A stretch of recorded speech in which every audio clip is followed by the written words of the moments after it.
Assalamualaikum warahmatullahi wabarakatuh. Halo teman-teman, selamat datang di Rendra Story Horror. Kisah ini lanjutan dari Kuntilanak Pemakan Bayi. Sumber cerita horor dari Kaskus, penulis Hari Wijaya. Baik, langsung saja kita ke ceritanya. Bagian 7, anak pertama.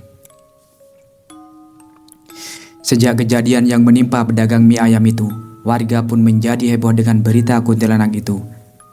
Keesokan harinya, hampir semua warga membicarakan soal kuntilanak di pohon samping rumah Nina. Mulai dari para ibu-ibu sampai bapak-bapak yang sedang mencangkul di sawah, beritanya terus tersebar dari mulut ke mulut. Udah lama gak ada muncul kuntilanak di desa kita, kata salah satu warga yang sedang berjalan ke sawah. Iya, dulu memang sempat ada, terus menghilang. Sekarang baru muncul lagi, jawab warga lainnya. Warga lainnya menimpali. Iya, serem jadinya. Hati-hati aja kalau malam. Berita ini juga sampai ke telinga Abbas dan Nina selaku pemilik rumah yang dekat dengan pohon beringin itu. Namun, Abbas memilih diam dan mengabaikan berita itu. Ia tak terlalu percaya dengan isu adanya kuntilanak di samping rumahnya. Tapi hal itu tak berlaku dengan Nina, merasa takut dengan isu yang beredar. Sambil memakai sepatu dan siap berangkat, Abbas terus menasihati istrinya. Tenang aja, cuma cerita warga-warga aja, gak usah takut. Gak ada apa-apa kok di sini. Yang penting sholat jangan lupa, kata Abbas. Nina terdiam dan tak bicara apa-apa. Tangannya terus mengelus perut, merasakan sang calon anak yang akan segera lahir.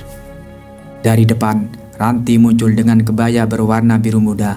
Melihat itu, Abbas langsung berdiri. Nah, coba tanya Mbak Ranti, kata Abbas. Kenapa? Kenapa tanya Ranti? Abbas lalu menatap wanita itu. Apa benar ada kuntilanak di sini, Mbak? Ranti percaya. Ranti tertawa kecil.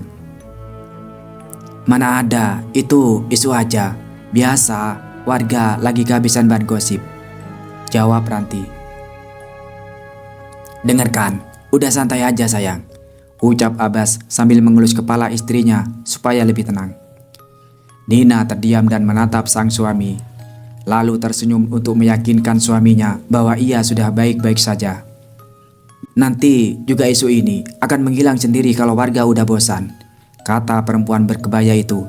Tenang aja Nina, selama ada Mbak, kuntilanak gak akan ganggu kamu, tambah Ranti. Setelah kedatangan istri kepala desa, Abbas pun berangkat mengajar seperti biasa. Motornya melaju meninggalkan rumah. Nina dan Ranti lalu sama-sama masuk ke dalam rumah dan bersiap masak untuk makan siang. Siang harinya, Nina kembali tertidur. Awalnya ia masih takut tidur siang akibat mimpi kemarin, ditambah isu kuntilanak yang semakin membuatnya ketakutan. Tapi Ranti memaksanya untuk beristirahat. Demi kepentingan bayinya, tak boleh kelelahan. Ranti juga duduk di samping ranjang Nina, menjaga wanita hamil itu selagi tidur sambil membaca sebuah buku. Sehingga Nina bisa terlelap dengan sedikit tenang. Kekhawatiran Nina pun terjadi. Sesosok kuntilanak datang menembus tembok kamar Nina dari arah pohon beringin. Rambutnya lurus dan panjang, menutupi wajahnya. Kuku-kukunya panjang, tercium aroma busuk saat makhluk itu muncul. Ranti menyadari kehadiran makhluk halus itu. Sambil tetap duduk di kursinya, ia menatap ke arah si kuntilanak. Wajahnya datar, tanpa rasa takut sedikit pun. Makhluk itu lalu diam di tempat, tak berani maju mendekati Nina. Sementara Ranti terus menatapnya tanpa berkedip. Selama beberapa menit, situasi terus seperti itu, sampai akhirnya si kuntilanak menyerah dan mundur perlahan ke arah tembok lalu menghilang. Nina pun tetap aman dalam tidurnya. Ranti kembali mengalihkan pandangan ke arah buku yang sedang dibacanya. Singkat cerita, waktu berjalan begitu cepat. Tak terasa, sudah hampir 1 bulan Abbas dan Nina tinggal di desa ini. Semua berjalan lancar-lancar saja. Ranti terus menjadi teman bagi Nina. Wanita itu sudah dia anggap sebagai kakaknya sendiri. Selama ada Ranti, Nina selalu aman. Hingga suatu hari, momen yang dinantikan pun datang. Nina mulai merasakan sakit di perutnya. Hari itu hari Minggu. Abbas tengah libur mengajar. Melihat tanda-tanda istrinya yang hendak melahirkan, ia pun segera memacu motornya untuk memanggil bidan bersalin yang ada di dekat dengan kantor desa. Sementara Nina, ia tinggal bersama beberapa tetangga di dalam kamar. Tak sampai setengah jam, Abbas sudah kembali membawa bidan. Nina pun segera diberi penanganan. Wajah Abbas sudah berkeringat dan tegang. Sesekali ia mendengar suara sang istri yang berteriak saat berjuang melahirkan anak pertamanya. "Tenang aja Pak Guru, santai, pasti lancar kok," kata salah satu tetangga menenangkannya. "Gimana saya mau tenang Pak?" Abbas mulai tak karuan. Ia duduk lalu berdiri, berjalan ke sana kemari lalu duduk lagi. "Waduh Pak, tenang, sini minum dulu, mau kopi?" kata seorang tetangga. "Istri saya lagi lahiran, masa saya ngopi?" balas Abbas sedikit jengkel. Beberapa warga yang ada di ruang tamu lalu tertawa mendengarnya. "Maklum ya, anak pertama jadi tegang begitu," bisik salah satu warga. Akhirnya Abbas bisa bernafas lega setelah beberapa menit dalam ketegangan. Suara tangisan seorang bayi terdengar memecah keheningan. Sontak semua warga yang hadir pun bersyukur dan mengucapkan selamat pada Abbas. Laki-laki itu kini bahagia bukan main. "Selamat ya Pak Guru, selamat," ucap para warga. Abbas tak sabar melihat anak pertamanya. Ia masuk ke dalam kamar dan bertemu dengan Nina serta sang bidan yang tengah menggendong bayinya. Nina masih terbaring lemah di kasurnya, tapi ia langsung tersenyum tipis saat melihat suaminya datang. Abbas langsung mendekatinya. "Sayang, syukurlah kamu berhasil," ucap Abbas dengan penuh syukur. Ia cium kening sang istri yang sedikit berkeringat. Kita berhasil sayang," balas Nina. Setelah membersihkan bayi, sang bidan memberikan bayi tersebut kepada Abbas. Ia kini menjadi seorang ayah, sedikit gemetar saat harus menggendong anak pertamanya itu. Ia bawa anaknya mendekat ke Nina yang masih berbaring. Lalu keduanya berbahagia sambil memperhatikan anak laki-laki mereka. Kabar mengenai kelahiran anak pertama Abbas pun sampai ke telinga kepala desa. Pak Jamal yang saat itu tengah bertugas di kantornya pun segera pulang ke rumah untuk menjemput istrinya Ranti. Pria berkumis itu berjalan masuk ke dalam rumahnya yang seukuran dengan rumah Abbas. Warna catnya hijau dan ada banyak macam bunga penuh warna yang menghiasi halaman depan rumahnya. "Ranti," panggil Pak Jamal saat masuk ke dalam rumahnya, melewati ruang tamu yang penuh koleksi patung dan lukisan-lukisan kuno. "Iya Mas, di kamar," balas Ranti. Pak Jamal berjalan mendekati ke kamar lalu membuka pintunya. Tampak sang istri sedang menyisir rambutnya di depan sebuah cermin besar dekat dengan ranjang besar tempat mereka tidur. Sedikit cahaya mentari masuk dari ventilasi. Ranti menatap sang suami melalui pantulan cermin. "Kenapa pulang Mas? Ada perlu?" tanya Ranti. "Nina sudah melahirkan," kata Pak Jamal. Mendengar itu, Ranti langsung berhenti menyisir rambutnya. Ia terdiam lalu berbalik badan melihat sang suami secara langsung. Mulutnya tak berkata apa-apa. Mereka saling bertatapan selama beberapa detik. "Kamu udah menunggu saat ini kan?" tanya Pak Jamal. Ranti mengangguk. "Kalau begitu cepat rapi-rapi, kita harus jenguk mereka. Kita harus ikut dalam kebahagiaan mereka," ucap Pak Jamal sambil tersenyum lalu beranjak pergi. Ranti mengangguk. Ia mulai merapikan kebayanya yang berwarna putih dan kain batik yang dikenakan ia saat itu. Tangannya bergerak membentuk sanggul dengan rambutnya yang panjang. Setelah selesai, Ranti mendekat ke meja kecil di sudut kamar. Ia membuka sebuah toples kaca berisi bunga melati. Tangannya mengambil satu bunga melati, lalu ia masukkan melati itu ke dalam mulutnya. Sambil berjalan keluar kamar, Ranti mengunyah dan memakan bunga melati tersebut. "Ayo Mas," ajaknya saat melihat sang suami di sofa. Keduanya lalu sama-sama berjalan pergi untuk melihat anak pertama Abbas dan Nina. Setelah kelahiran anak pertamanya, hubungan kedua pasangan itu kian harmonis. Anak itu diberi nama Pasha. Setiap subuh, Abbas selalu mengajaknya keluar dan menimang-nimangnya di depan rumah. Ia hanya memiliki sedikit waktu dengan sang anak apabila dirinya mengajar. Dan atas permintaan Nina, Abbas membuat sebuah ayunan sederhana di pohon beringin tua itu. Nina sering duduk di ayunan sambil menggendong Pasha, sebuah ayunan kayu dengan tali tambang yang sangat tebal, terpasang pada dahan pohon yang cukup kuat. Para tetangga dan warga sekitar pun ikut merasakan kebahagiaan mereka.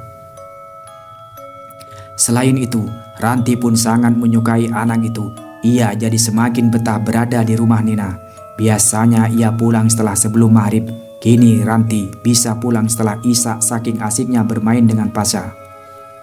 Kadang bayi itu menangis, membuat Ranti semakin gemas. Kemudian Nina akan mengambilnya dan memberinya ASI.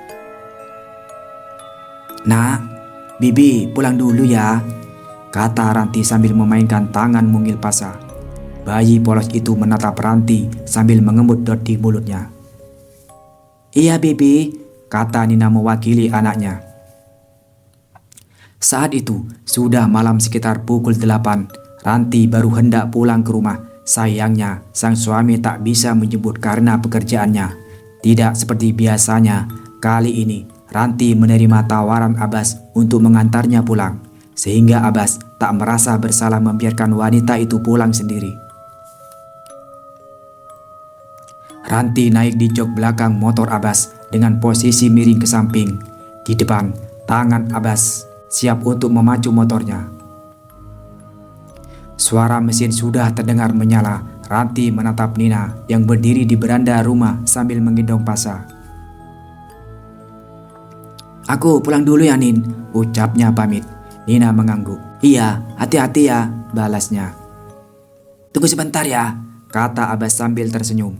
"Iya," sahut Nina. Motor Abbas lalu mulai berjalan. Lampu depannya menerangi jalan sekitar yang diselimuti kegelapan malam. Remang-remang oranye lampu jalan tak mampu menerangi hingga ke sudut jalan. Di langit sana, rembulan malu-malu mengintip dari balik awan gelap, sehingga cahayanya sedikit meredup. "Masuk yuk," kata Nina sambil berjalan membawa Pasha dalam gendongannya. Ia masuk kemudian menutup pintu. Cik cik cik cik cik cik cik cik. Belum sempat pintu tertutup, tiba-tiba terdengar suara anak ayam dari beranda rumahnya. Suara anak ayam itu sama-sama dan kurang jelas, tapi Nina sendiri yakin dengan suara itu. Karena penasaran, dirinya pun berjalan beberapa meter keluar, kemudian berdiri membelakangi pintu yang ia biarkan terbuka. Tanpa Nina sadari, ketika dirinya tengah membelakangi pintu, sesosok perempuan bergaun putih serta rambut panjang berjalan masuk ke dalam rumahnya. Panjang rambutnya sampai sepinggang dan gaun putih itu kotor dengan tanah basah. Ketika Nina berbalik badan, sosok itu sudah masuk ke rumahnya dan tak terlihat lagi. Karena suara anak ayam itu sudah berhenti, Nina pun berjalan masuk ke dalam, menutup pintu dan lanjut menuju kamar. Sekilas, aroma bunga melati kembali tercium di dalam rumahnya, tapi Nina mengabaikannya. Ia membarikan Pasha di kasur, lalu menyemprotkan pengharum ruangan, sehingga aroma melati itu berganti menjadi wangi jeruk lemon. Beberapa menit kemudian, terdengar suara ketukan pintu dari arah depan. Ketukan itu terus terdengar tanpa henti, sehingga Nina buru-buru berlari kecil ke arah depan. Pintu pun dibuka dan tampak sang suami berdiri di sana. "Oh, udah pulang ya?" kata Nina. "Kirain siapa?" tambahnya. "Iya." Setelah dibukakan pintu, Abbas langsung buru-buru berjalan menuju kamar mandi. Nina memperhatikannya lalu menutup pintu. "Kebelat ya?" gumamnya yang lantas berjalan kembali menuju kamar. Belum sampai dirinya masuk ke kamar, tiba-tiba terdengar suara motor berhenti di depan rumahnya. Saat ia menoleh ke jendela depan, sebuah cahaya lampu motor menerangi dan sedikit masuk ke dalam. Ia sangat hafal suara motor itu, suara motor suaminya. Loh, Nina mulai bingung. Suara langkah kaki terdengar, lalu pintunya diketuk beberapa kali. "Sayang, aku pulang," teriak Abbas dari luar meminta dibukakan pintu. Kalau Abbas baru pulang sekarang, terus yang tadi itu siapa? Nina mulai ketakutan, wajahnya berkeringat, tangannya gemetar.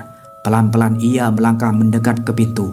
Tapi tiba-tiba sosok Abbas yang lain keluar dari kamar mandi. Nina pun menoleh ke belakang. Ia semakin takut, ada dua sosok Abbas di rumahnya. "Nina, jangan buka pintunya, aku Abbas yang asli," kata Abbas yang baru saja keluar dari toilet. "Sayang, bukain pintu dong." Abbas di depan pintu kembali berteriak. Ia semakin kebingungan, nafasnya terengah-engah, matanya berkaca-kaca. "Jangan Nina, jangan dibuka," tegas Abbas. "Mana Abbas yang asli?" Wajah Nina mulai pucat, ia celingak-celinguk ketakutan. Gagang pintu bergerak, kemudian pintu dibuka dari luar. Oh, gak dikunci ternyata. Entah itu Abbas asli atau bukan, ia lalu masuk ke dalam dan tersenyum kepada sang istri. Tangannya memegang sebuah bungkusan berisi makanan. "Lain kali dikunci ya, bahaya tahu," kata Abbas. "Kakak, kamu?" Nina masih bingung kemudian menoleh ke belakang. Dan ternyata Abbas yang tadi keluar dari kamar mandi sudah menghilang entah kemana. Nina terkejut bukan main, dirinya lemas, seluruh tubuhnya gemetar. Ia lalu berjalan sempoyongan dan langsung duduk di sofa untuk menenangkan diri. "Kamu kenapa?" Abbas menghampiri istrinya yang terlihat aneh. Ia duduk di samping Nina dan menatap wajahnya. Nina menggeleng. "Gak apa-apa," jawabnya singkat. "Ya udah, kita makan ya. Ini aku udah beli makanan." Abbas lalu berdiri dan berjalan ke dapur untuk menyiapkan makan malam. Sementara Nina masih ketakutan dengan wajah pucat, ia berjalan kembali ke kamar. Anaknya Pasha tampak nyaman di kasur sambil memainkan tangannya. Nina membuka laci di salah satu meja. Dari dalam laci, ia mengeluarkan gunting kecil yang pernah diberikan oleh kakek Adi. Kini ia paham kenapa pria tua itu memberikan gunting kecil ini. Ia tatap gunting itu lekat-lekat, tanpa sadar dirinya hanyut dalam lamunan. "Sayang," teriak Abbas dari meja makan. "Iya," sahut Nina. Kemudian ia letakkan gunting itu di bawah bantal tidurnya. "Sayang, Mama tinggal sebentar ya," ucap Nina sambil mengelus kepala Pasha. Baru setelahnya ia berjalan cepat menuju meja makan menyusul sang suami. Pasha terdiam, tidak rewel, tidak banyak merengek. Sambil berbaring, mata bayi laki-laki itu menatap lurus ke depan. Nah, sesosok kuntilanak tengah duduk di atasnya sambil menatap Pasha dengan kedua pupil matanya yang mengecil, serta gigi-gigi runcing keluar dari mulutnya yang menyeringai lebar.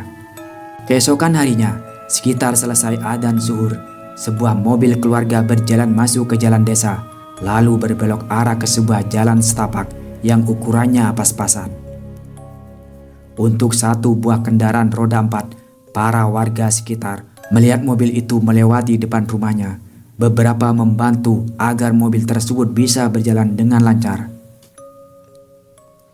Beberapa meter di depan, mobil itu berbelok ke arah sebuah halaman rumah, tepatnya di rumah Abbas dan Nina. Keduanya sudah berdiri di beranda sambil tersenyum memandangi tamu mereka.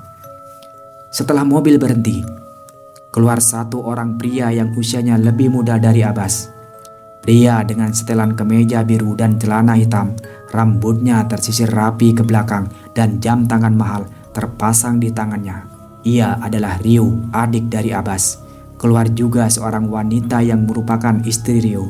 Wanita berjilbab biru muda dan baju terusan berwarna senada itu bernama Rina. Tangannya menggendong bayi laki-laki berusia 4 bulan yang mereka beri nama Niko. Di sampingnya keluar juga Diva, anak perempuan usia 5 tahun yang merupakan anak sulung Rio dan Rina. "Assalamualaikum," sapa Rio beserta keluarganya. "Waalaikumsalam," jawab Abbas dengan sopan. Rio mencium tangan kakaknya itu kemudian berpelukan sesaat. Begitu juga dengan Rina dan kedua anaknya. Nina juga tersenyum ramah kepada tamunya itu. "Maaf, kita baru jenguk nih, baru sempat. Tadinya mau diundur, tapi Rina maksa buat berangkat sekarang. Habisnya penasaran sih mas sama anakmu, kata Rio sambil tersenyum lebar. Abbas mengangguk. Alhamdulillah ya, masih ada kesempatan buat ketemu jauh-jauh dari kota, ucap Abbas. Abbas dan kedua adiknya itu duduk di kursi beranda untuk berbincang-bincang. Abbas menanyakan soal kabar keluarganya di kota, sekaligus bercerita mengenai kehidupannya di desa ini. Rio dan Rina menyikmanya dengan serius, sambil sesekali Rina menenangkan bayinya yang menangis. Shh, jangan menangis ya sayang, ucap Rina menenangkan Niko yang mulai rewel. Di tengah pembicaraan mereka, tiba-tiba Ranti berjalan keluar dari rumah. Sontak mereka bertiga langsung menoleh. Mbak, mau kemana? Tanya Abbas. Ranti lantas berdiri, tanpa menoleh ia langsung menjawab. Mau pulang, jawabnya dengan begitu singkat dan datar. Kemudian lanjut berjalan pergi meninggalkan rumah mereka tanpa alasan yang jelas. Siapa mas? Tanya Rio. Dia Ranti, istri kepala desa, jawab Abbas. Oh, pakaiannya kok kayak sinden gitu ya, kata Rio. Iya, penampilannya dia selalu begitu, balas Abbas. Abbas memperhatikan perempuan berkebaya itu pergi. Dalam hatinya, ia tampak bingung. Tak biasanya Ranti tiba-tiba pulang seperti itu. Ia merasa ada yang aneh dengannya. Ekspresi juga sangat datar dan cenderung jutek. Apa aku ada salah ya? Batinnya dalam hati. Terima kasih teman-teman telah menonton cerita horor di Rendra Story Horror. Semoga teman-teman menikmati kisah yang kami sajikan. Jangan lupa untuk like, komen, dan subscribe agar kalian tidak ketinggalan cerita-cerita horor menarik lainnya. Sampai jumpa di video berikutnya, dan selalu ingat, di balik setiap cerita ada misteri yang menanti untuk diungkap. Selamat malam dan tetap berhati-hati. Wassalamualaikum warahmatullahi wabarakatuh.